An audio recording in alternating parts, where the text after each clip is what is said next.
The contest is between Johnson Asiedu Nketia and Haruna Idrisu. It's a political muscle flexing.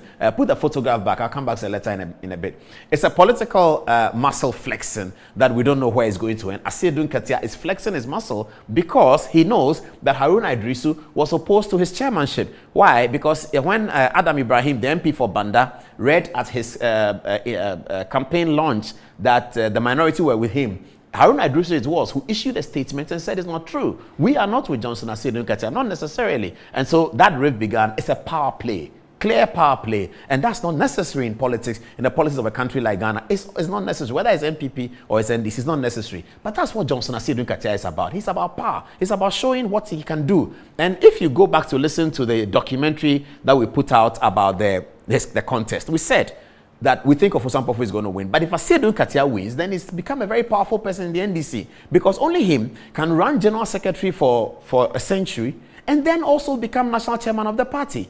That's what he has achieved. So he's feeling himself very, very powerful, and he's thinking, okay, who is standing in my way in terms of the power play? President Mahama has only one election term to go, so he's okay.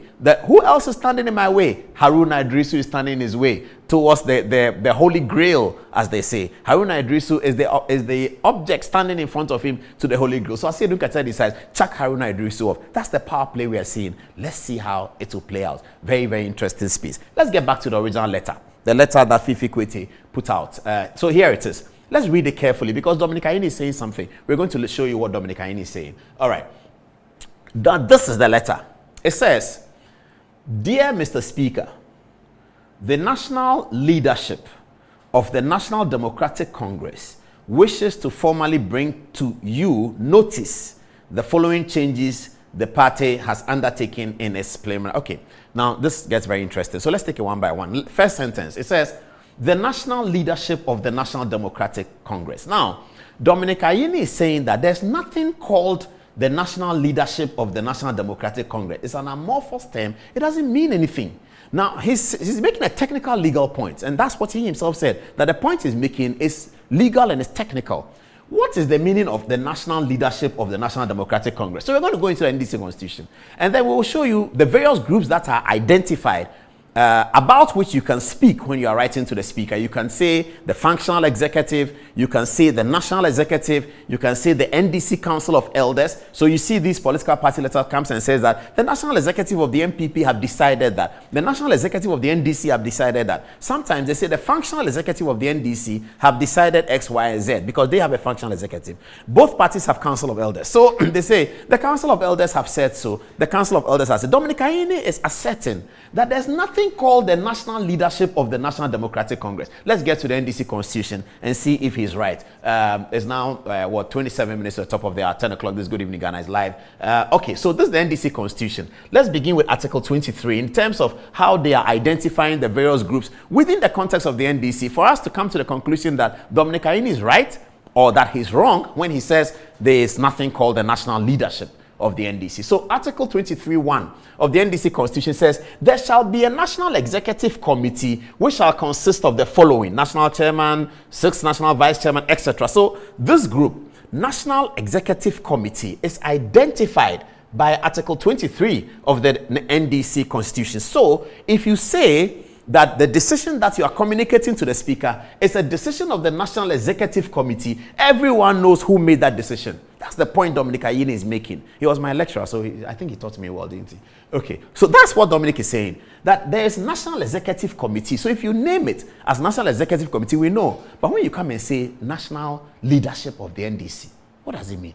All right. 2, Article 24, Functional Executive. It says, there shall be a functional executive committee, membership of which shall be drawn from the National Executive Committee. So you know that all the members of the functional executive are also members of the National Executive. That's the way the NDC operates it. So if you write a letter and say that the decision has been taken by the functional executive, everyone knows where to go to either petition the decision or to challenge it. And that's a proper decision because it's coming from Article 24's functional executive. 24 created the functional executive, and therefore they can act on behalf of the National Democratic Congress. Next one, Article 25. It says, there shall be established a Council of Elders composed of not more than 17 members, at least 4 of whom shall be women.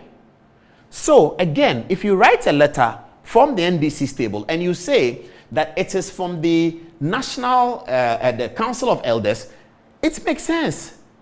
That's what Dominic is saying. This is their letter they wrote to the speaker. Put the letter back on again and let's deal with it. And you know who you are dealing with. Johnson Asiedu Nketia. This is the leader they have. Johnson Asiedu Nketia. That's where you get this. Okay, so this is the letter.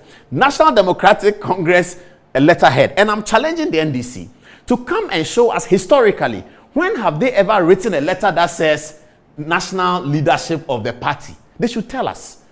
Johnson Asiedu Nketia should come and tell us. When in the history of the 30 years of the NDC, have you written a letter entitled the source of the information to a group called National Leadership of the National Democratic Congress? What is this? So viewers, you are with me, aren't you? Young people, students, you are learning, eh? Okay. Dominic taught me, so I'm teaching you. Please learn, eh? What is National Leadership of the National Democratic Congress wishes to formally bring? Who is that person? Who is National Leadership of the National Democratic Congress? Where is it in the NDC Constitution? Who is the person? But that's the letter that Asiedu Nketia wrote. And that's the concern that Dominic Ayine has. He says, National Leadership of the National Democratic Congress.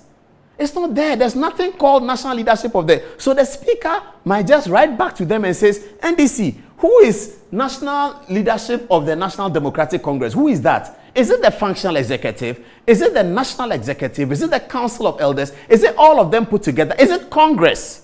For every party, Congress is the highest decision-making body. So they will write and say, Congress at its 25th meeting decided that so and so and so. That's how we write letters. Asiedu Nketia, doesn't he have a lawyer? Doesn't Johnson Asiedu Nketia have a lawyer? What is National Leadership of National Democratic Congress? What is that? Is that how a party chairman writes letters? I've been talking about this for a long time. Johnson Asiedu Nketia, this is what he's brought. This is how far he has brought us. Now he's writing letters and finding, as they say, a body team, then he's finding something to write. So he writes National Leadership of the National Democratic Congress. It is what? It means nothing. Play Dominic Ayine again, so people will understand what I'm saying. Dominic Ayine, this is the point that the Member of Parliament made. Former Deputy Attorney General. And I'm not sitting here because of Muntaka. I am not sitting here because of Haruna and Muntaka. In fact, I am not against Atufosin. Neither am I against Amabua. I'm not against Honorable Agoja. They are all my colleagues. But I'm here on the basis of principle. The principle of consultation which has been established, okay, by the party in the selection of parliamentary leadership cannot be abandoned, in this manner. And the fact that a letter written to Mr. Speaker by the General Secretary without the endorsement of FEC, without the endorsement of NEC, is dressed as a decision of the party. Now remember that I refer to orders, 7. It says designated by the party. That letter is not a letter of the party. And I'm saying that from a legal technical point of view, it is not a letter of the party. And so if there has to be a letter from the party, then there has to be a meeting of FEC. The matter has to be tabled and a decision taken, and the principal officers can then be told or instructed by FEC to implement that decision, to convey the decision to Mr. Speaker. So this is all that I can say. Some of us are fighting on the basis of principle. We think that what has happened is an affront to the dignity of the caucus. It is not about personalities. All right, so that's Dominic Ayine. Let me just wrap up this part. So this is Order 7, and I was talking about superior legal learning that I've been talking to some lawyers, and they are challenging the position that I took on Tuesday, and I think I concede to the challenge that is being made. So on Tuesday, I said here that Order 7 of Parliament Standing Orders, its interpretation, it describes who the minority leader is, and it says, minority leader means a member of Parliament designated by the party or parties and or members forming the minority as their recognized leader. Okay, so I was of the view in my preliminary assessment that the reference to party or parties includes the party outside Parliament. I'm being told, and I think I concede to that the reference to party here means inside Parliament. It doesn't mean the party outside Parliament, because as they say in law, the interpretation of absurdity. it will be absurd to suggest that Justin Kodua, sitting there as a general secretary of the New Patriotic Party, can tomorrow write to the speaker and say that we have changed the leadership. It doesn't work like that. There's another argument that came in when we're practicing in this, when we're discussing here. One of the young lawyers said that. He told me that the party executives are elected by members of the party. The member of parliament is elected by all the people in the constituency. And in the skirt and blouse voting that we saw in 2020, at least 37 constituencies voted for a parliamentarian on the left and a presidential candidate on the right. And so the member of parliament has obtained votes from his constituency from people who are both NDC and MPP, including those who are neither. Therefore, the mandate carried by members of parliament in the House is superior to the mandate carried by the national executive, democratically superior in terms of the context of the vote. And I agree with that point. So it shouldn't be in a democracy that those who have a less democratic elevation should be able to make decisions for those who have a substantial democratic elevation. I hope that's clear. So members of parliament are being said to have a more substantial democratic election than the leadership of the party, because members of parliament are presented to a constituency and every Ghanaian there votes. So their mandate is superior, and therefore the party leadership should not be able to override except by voting. Members of parliament should determine to vote themselves.